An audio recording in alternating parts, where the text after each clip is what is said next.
Three. What's up, everybody? It's Dylan with DS Dyslexia. We are back again with another legend, one of those plus ones that make us level up and people you want to be surrounded by. Today we are sitting with Andre. Welcome, Andre. Hey Dylan, how you doing? Good. Thanks for sitting down. Great seeing you at Brandon's event, I B2B appreciate conference. it. I appreciate it. Great seeing you speak. I appreciate that. So, we've got some questions for you. First of all, can you give us a little background? Some background about my life. Well, I'm initially from Brazil. Came to this country when I was 8 years old. I was a waiter until I was about 18 years old. I was a busboy, became a waiter, met someone at the restaurant industry that brought me into the corporate world where I currently work at. I work at the National Kidney Registry. We facilitate kidney transplants around the United States. We work with about 100 transplant centers, and our goal is to transplant as many patients as possible and find the best matched kidney for donors. I'm also in the process of trying to start my own business. I want to, that's my goal, to have a multi-million-dollar business, own an organization that can do that kind of revenue and impact people's lives. That's awesome. Is there a quote that you follow? And if there is, why would you follow it? There's a quote by Napoleon Hill that I love, and I don't know it. I really should know about it, but it's pretty much you're only limited by your own beliefs, or something like that. Is there somebody that you looked up to? No, go ahead. Is there somebody that you looked up to? Who would you look up to? Who do I look up to? I look up a lot to my current boss, CEO, Gary Hill. He started this organization and built it to multi-million dollars, and he helps thousands of patients every year that need a kidney. So that's one person I look up to. And when somebody thinks the name Andre, what do you want to come to mind? What's your reputation and brand? Who's Andre, and what am I going to think when I hear your name? That's a tough question. If not, what is it? What do you want it to be? Yeah, I want it to be when someone says my name, like I want them to think like I can count on that person to, help me grow, to help me connect me with X person, or just help me in some way.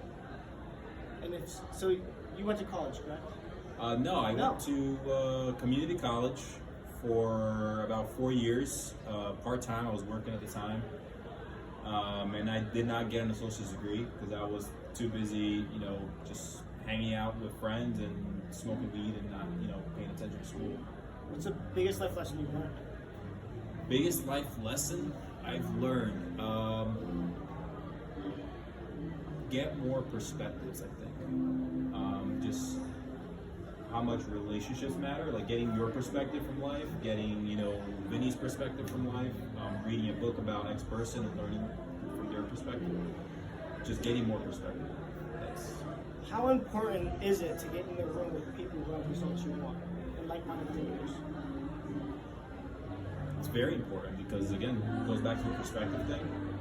I think by having your perspective and what you went through, I learned something from that, and I can, when I'm being challenged by a certain situation or, something's going on, I can reflect to all these different perspectives, and that you learn from it. What would you tell somebody who's leaving high school and they don't know if they want to go to college, their friends are going to college, they don't know if they should or why or what they want to do? What is your advice to them? They're just lost. Same thing. Actually, that was me for a long time, and I would say still sort of is me. I still don't know exactly what it is I want to do. Like, I'm trying to get clarity right now by getting more perspective, and that's the advice I give to people that's in school and they don't know what they want, or if they should go to school, if they should not go to school. My advice is to, one, read more books to get perspective. Just go to the library and just randomly walk around, see what interests you. For me, that was stocks. I did that once, and I found a book on how to do stocks and data treatment. I did that for a long time. Travel. Let's say you don't have, you never really travel. I would say travel, and I would also say with that, travel at least once, first class. If you always travel and say, in the back of the plane, you should try to save up your money and pay that extra amount to fly first class so that you can experience that. And with that, I would say is the third thing, which is just experiences. Just, experience more things and meet just get different people's perspective. Thank you so much for sitting down with us today, Andre. I appreciate you taking the time. Yeah, thanks. Appreciate you. I'm excited to see who you become in the future. Appreciate This is that. Dylan with Dyslexia, and we are out.